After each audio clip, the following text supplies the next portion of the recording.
Hey everyone! First off, we at The Familiar Strange want to acknowledge and celebrate the first Australians on whose traditional lands we are recording this podcast and pay our respect to the elders of the Ngunnawal and Ngambri peoples, past, present and emerging. Let's go!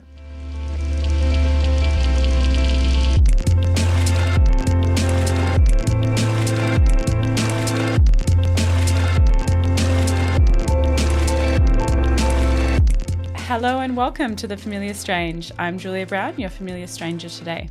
Welcome to the podcast, brought to you with support from the Australian Anthropological Society, the Australian National University's College of Asia Pacific and College of Arts and Social Sciences, the Australian Centre for the Public Awareness of Science, and produced in collaboration with the American Ethnological Society. My guest today is UC Irvine Professor of Anthropology, Kim Fortun. Kim is an anthropologist of science and what we now call Science and Technology Studies, or STS, and is currently serving as president of 4S, which is the Society for the Social Studies of Science. Try saying that 4 times fast. Her book, Advocacy After Bhopal, about the aftermath of the Union Carbide gas leak disaster, won the 2003 Sharon Stephens Prize from the American Ethnological Society. Kim is also the founder of the Disaster-STS Research Network, established in the wake of the Fukushima nuclear disaster in 2011 in Japan. Kim's research suggests that anthropologists can be useful during disasters and not just afterwards when we sort through our ethnographic findings. This is also about being interdisciplinary in practice to contribute to both theory and policy. We recorded this interview at the 4S conference in Sydney on Gadigal land. In the opening address, Kim suggested that STS researchers can challenge how people see and act in toxic times, environmental, political, technological, etc., and that Indigenous knowledge can be part of what we have come to call science, and how all kinds of knowledge can be enriched through a coming together of different disciplines, and the inclusion of marginalised perspectives. Kim and I talk about how political restlessness drives the development of new theories. We talk about teaching ethnographic methods and pushing the boundaries of where and how anthropology is taught, including to elementary students, and also experimental ethnography, and writing a thesis when you're also an activist. I loved that we talked about Gregory Bateson's double bind theory, which I mentioned in a TFS blog post on ethics in psychiatric anthropology, and which Kim applies to expertise, and how anthropologists try to avoid essentializing the views of their participants. We'll have resources in the show notes for that and other concepts you might not be familiar with, such as computational toxicology. Now, I had a bit of a cold at the time of the interview, hence my slightly blocked vocals, sorry, but our conversation and the 4S conference generally kept sparking my energy. In fact, it left me pondering whether STS and Indigenous STS provides a stronger future for anthropology altogether. If you've got any further thoughts on this and anything we talk about, please do join this conversation by emailing us at submissions@thefamiliarstrange.com or tweeting us at TFS Tweets. Here it is, my conversation with Professor Kim Fortun.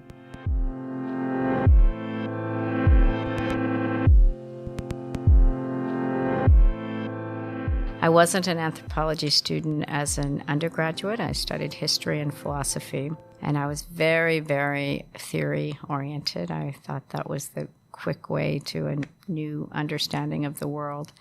I ended up in an anthropology department because I took a few courses as a non-matriculated student at Rice, where I ended up doing my PhD, and just became enthralled by the capacity of anthropology to get you outside of your own usual ways of thinking. But a confession I've made many times is I really didn't respect how much field work can contribute to that transformative process until I was actually in the field. I tried to not do field work for a long time, and I would hole up with my Althusser or Spivak, but I ended up doing field work in India, and ultimately at the site of the 1984 Bhopal disaster. I was there many years later. But in the course of that field work, I realized how the empirical world, if you can really just let yourself encounter it, can help you understand the limits of your own ways, entrenched ways of thinking better than any theoretical framework can, no matter how brilliant that theoretical framework is. Yes, and I'm wondering how then you teach ethnographic methodology to students who have not yet experienced fieldwork.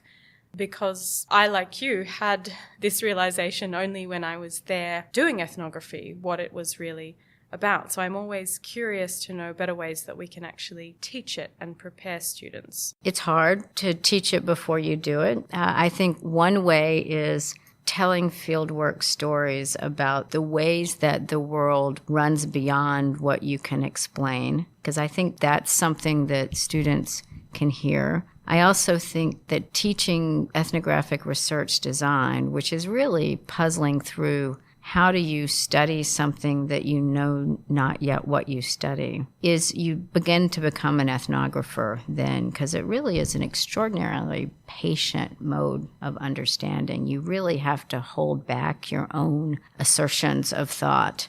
And so I think research design, when you're playing with what is it I'm studying and how do I get at it, is a great training to be an ethnographer. And then, of course, just jaunts into the field.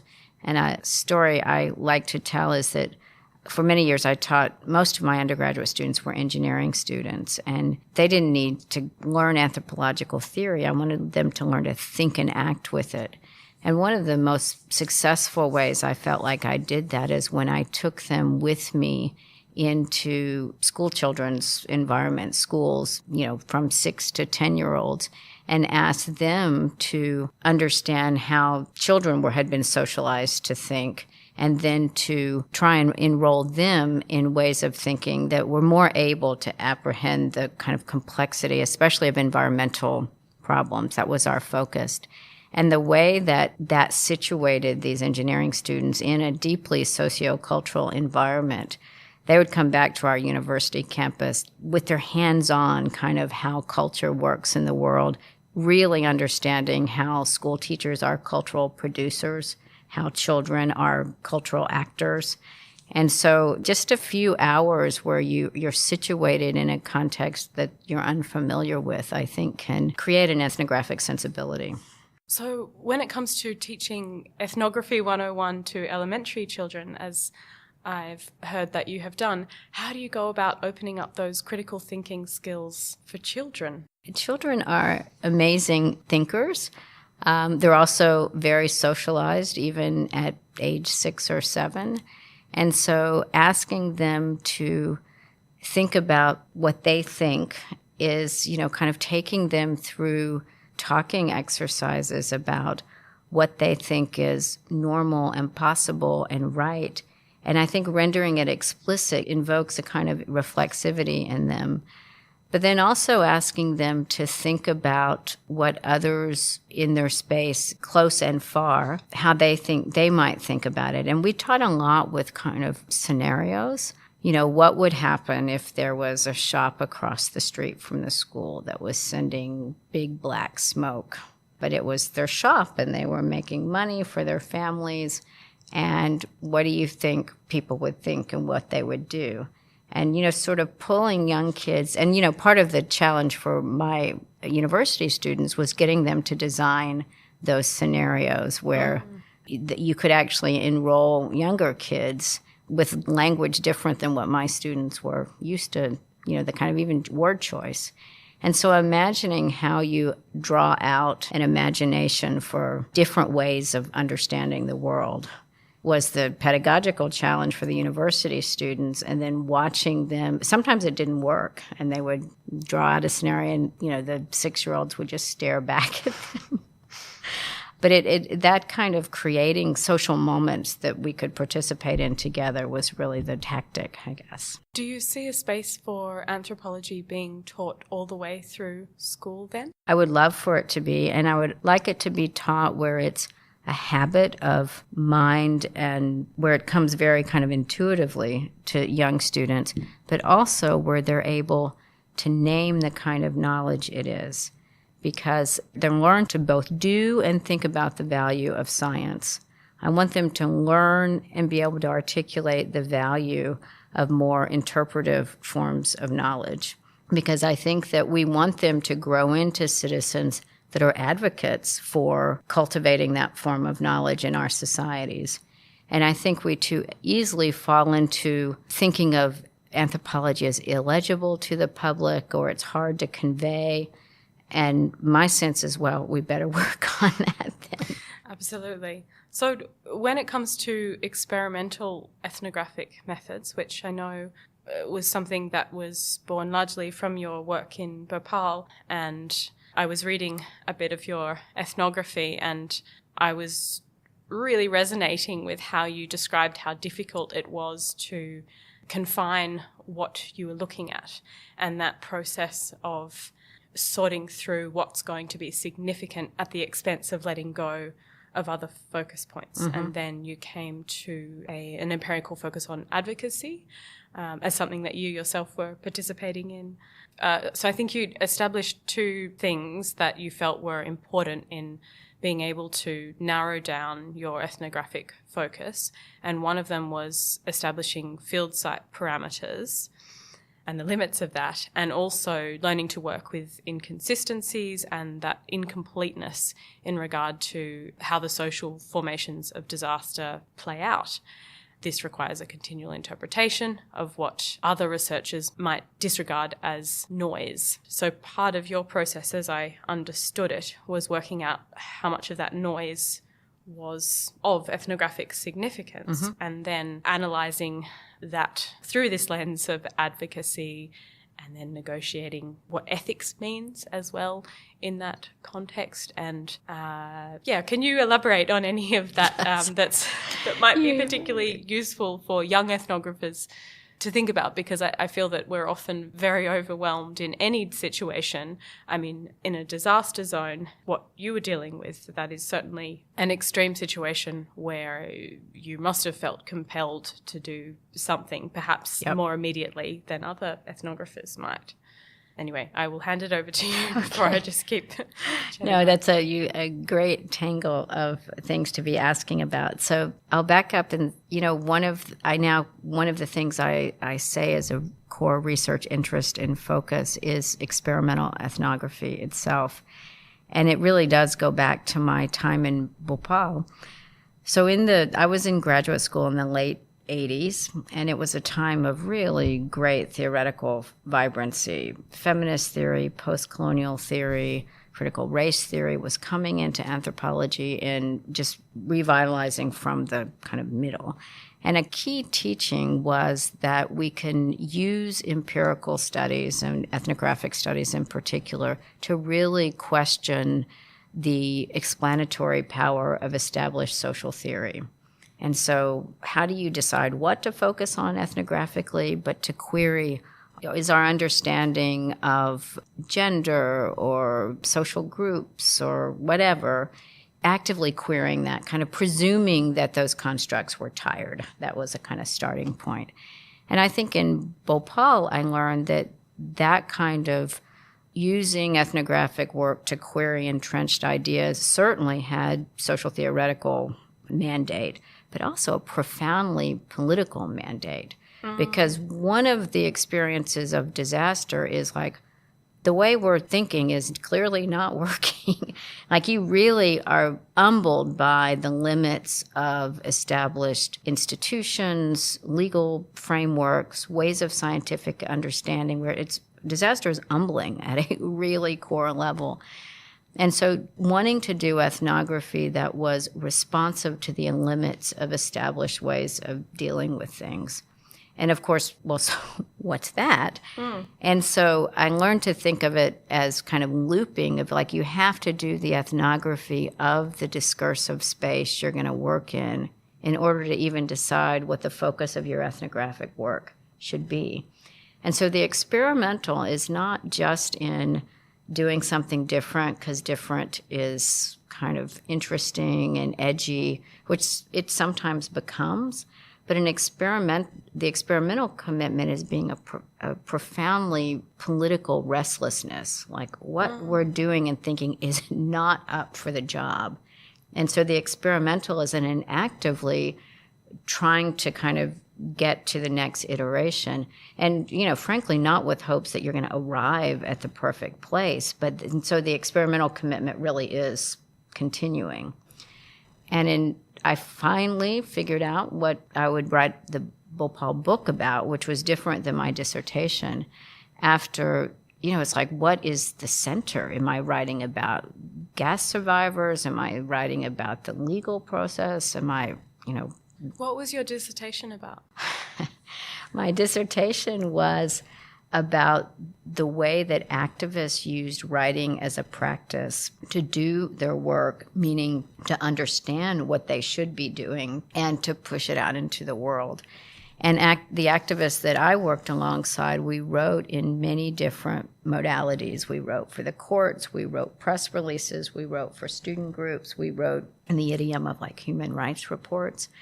And so I wrote this quite crazy little dissertation that was full of flaws, but that emulated the different writing forms that we actually wrote in the field to show that the form of the writing actually, because when you decide how to write as an activist, and I would argue as an ethnographer, it literally embodies your understanding of who you're writing to. Because as an activist, you're reading the world in order to reach that world. And so the way that figuring out what idiom to write in is a way of saying, like, who's out there? What's the discursive tensions that we're entering into? So that was my dissertation. But my book ended up having an American side to it. And that was very clearly responsive to my ethnography, which is the multinational corporate response to Bhopal was that Bhopal, could not happen here in the United States. And one, I wanted to learn if that was true, but I also felt like I needed to respond to that. So I did years of fieldwork in Bhopal-like communities in the U.S. to try and understand whether the structural conditions that led to the Bhopal disaster, if there were similar conditions in the U.S. And there were.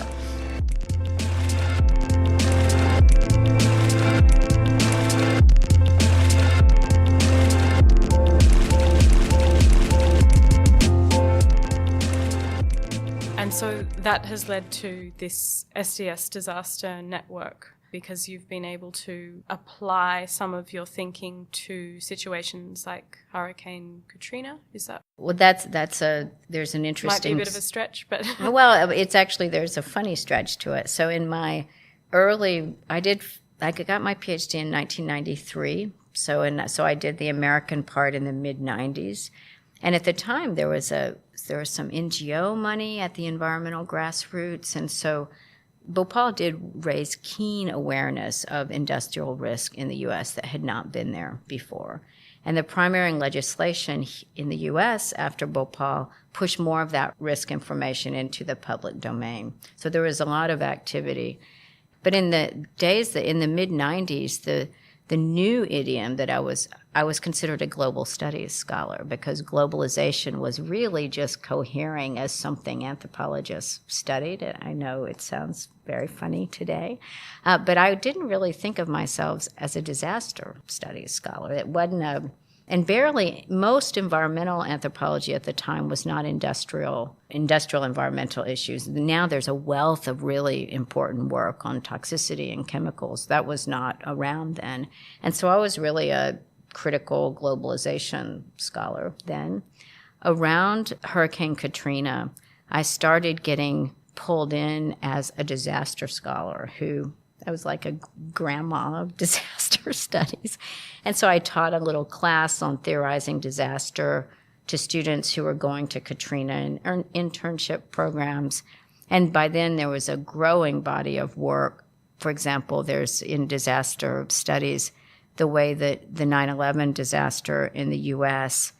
formed the way that Katrina was responded to. And so this sense that cross-disaster studies, there was something there that we needed to attend to. What was there specifically to attend to? Well, so the way that the management of disaster, sort of you learn from one disaster and it conditions how you're ready for the next disaster. And an example that the anthropologist David Bond uses, which I repeat in teaching a lot, is after the Exxon Valdez oil spill, the U.S. Coast Guard promised to be more ready for such spills.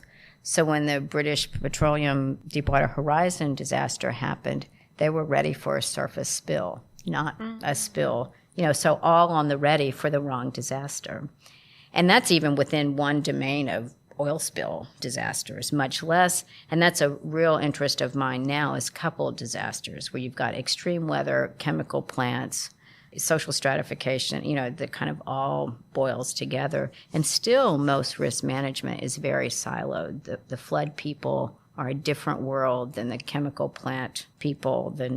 And so now it's a real coordinational challenge to bring those communities together. And I think there's a role for anthropologists and STS scholars to help convey back to those communities why they're so siloed, what it looks like. We know a lot about when different cultural communities come together. I mean, how can we kind of help with that coordinational task?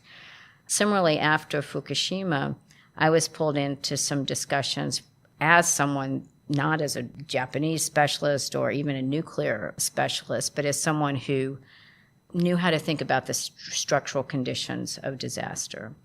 And in Fukushima, there was painful realization among scholars that even among scholars, we didn't know how to talk to each other across our specializations. Flood people, nuclear people, Japanese specialists, and realizing that we really should be better prepared to coordinate. And disaster often calls scholars to respond quicker than we're used to. And that was something I learned in Bhopal, where I mostly was a writer for the activist groups that I work with.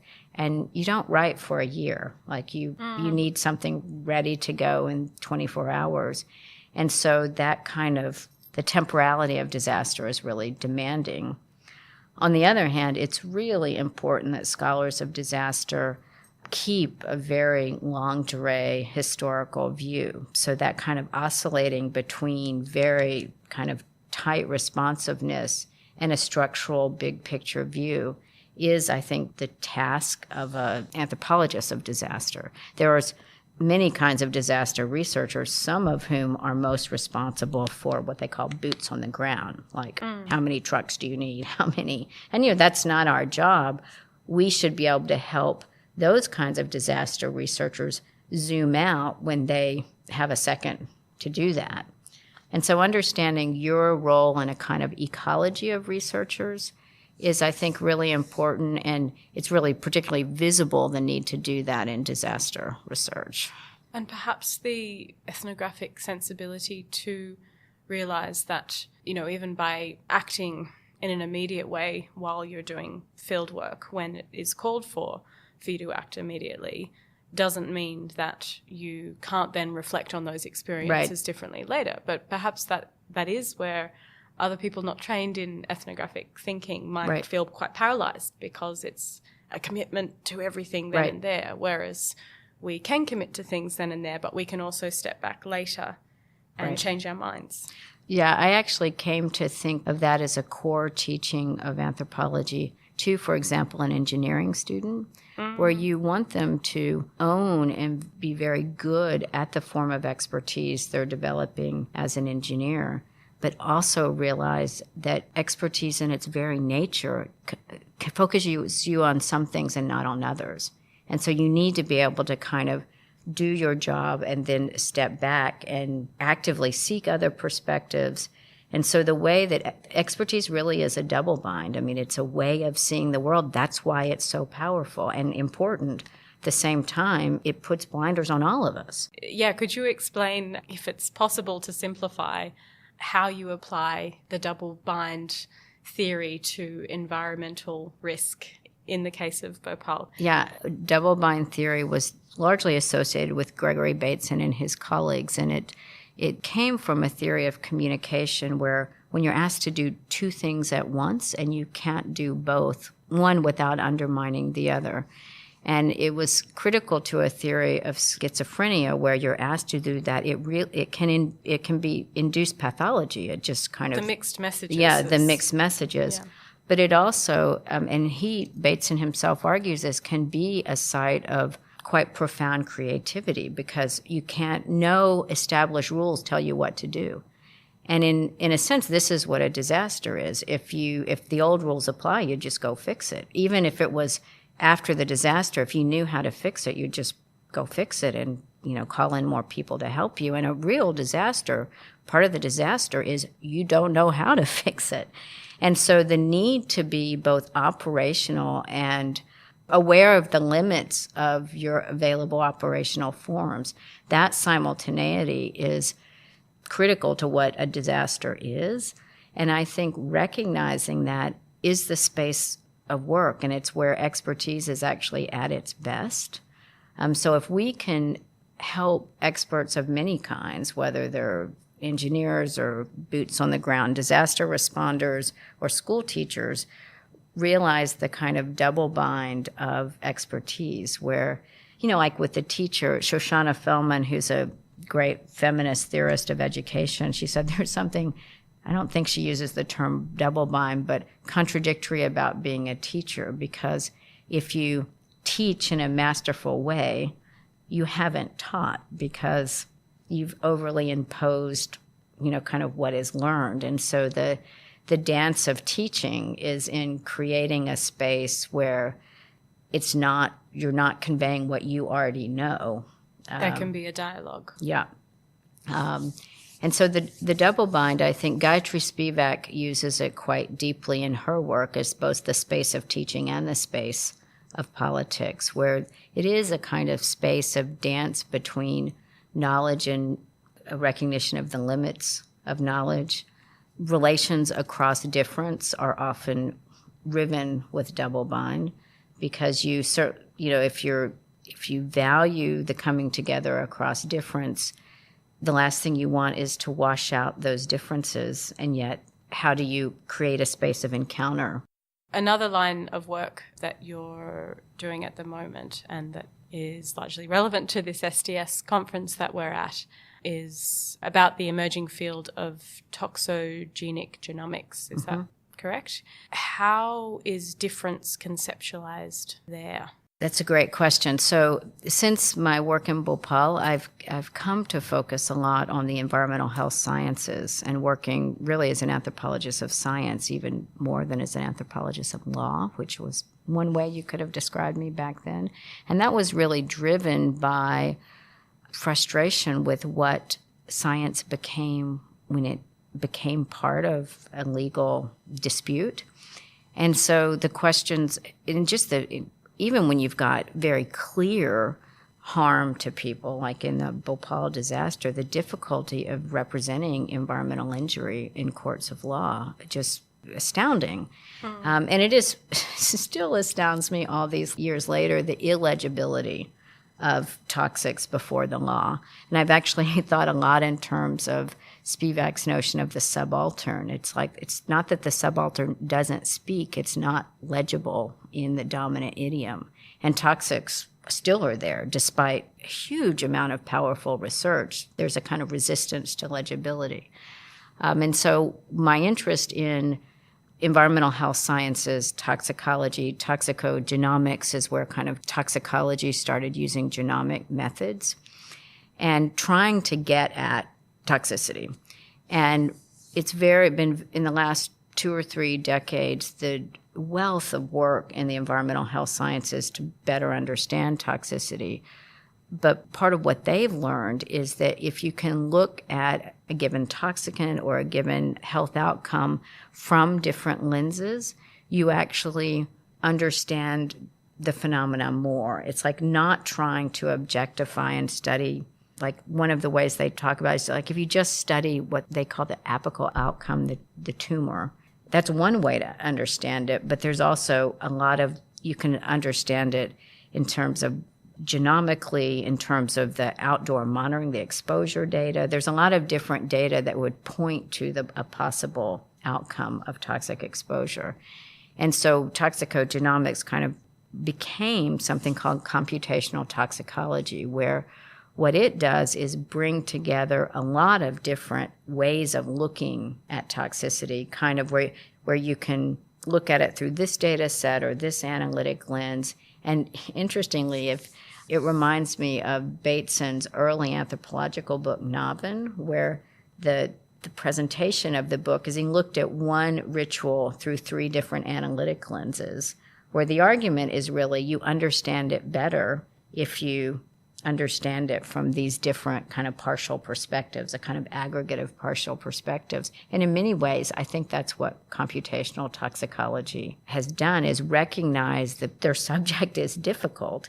And rather than trying to kind of get it right, keep pushing just one analytic lens, but to multiply the ways that they try and get at what's going on.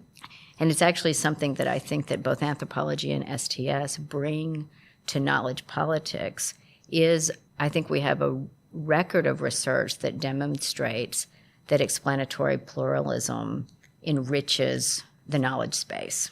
And I think we can point to that in order to remind our colleagues in more narrow fields of expertise that there's a record of that they should build on. Yes, and I think this is a big challenge in neuroscience, for instance, which I am vaguely familiar with because of my research. And there was always this emphasis on a really micro level. But then when I talk to neuroscientists about understanding things more holistically, I mean, it could be quite overwhelming, and there would be a sense that expertise could be lost by zooming out too far.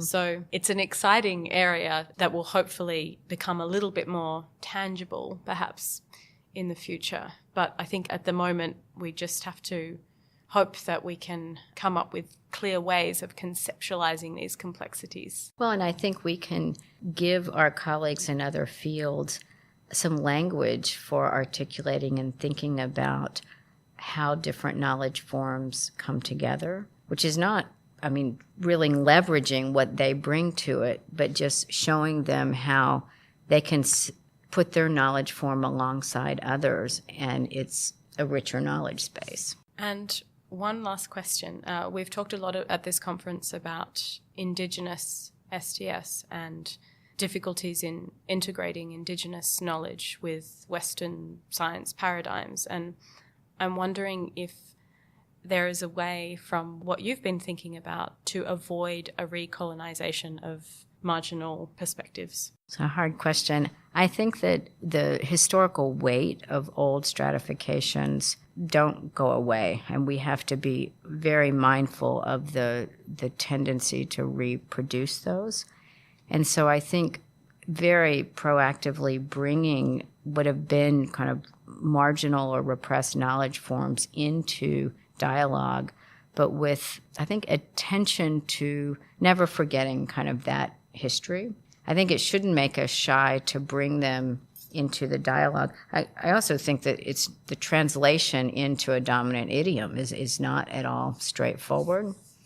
And so it's as much in designing the space of coming together. It's sort of like designing curriculum for 8-year-olds. It's like being very thoughtful about what the coming together looks like, not assuming it comes organically, just link different knowledge forms. Yes, and I think what you said about having a kaleidoscopic view is really powerful in terms of capturing that idea of shifting and reconceptualizing all the time as we need to. What did you say yesterday? Basically, the problem is the center does not hold. Right.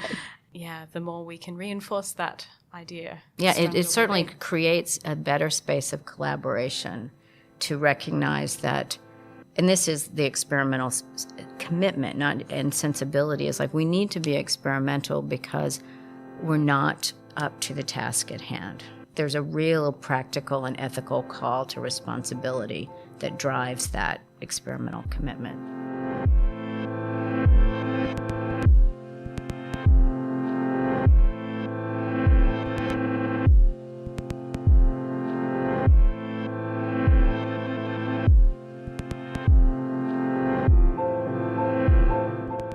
And that was it, me and Professor Kim Fortun.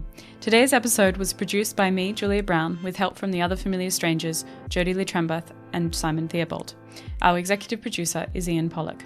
Our assistant producers are Diana Kato and Matthew Fung, and our interns are Elena Rizvi and Alyssa Asmalowskaya. Subscribe to the Familiar Strange podcast. You can find us on iTunes and all the other familiar places.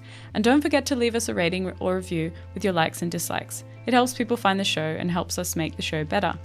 You can find the show notes, including a list of all the books and papers mentioned today, plus our blog about anthropology's role in the world at thefamiliarstrange.com. If you want to contribute to the blog or have anything to say to me or the other hosts of this program, email us at submissions@thefamiliarstrange.com, tweet us at TFS Tweets, or look us up on Facebook and Instagram. Music is by Pete Dabro. Special thanks to Nick Farrelly, Will Grant, and Mordero. Thanks so much for listening. See you in 2 weeks, and until next time, keep talking strange.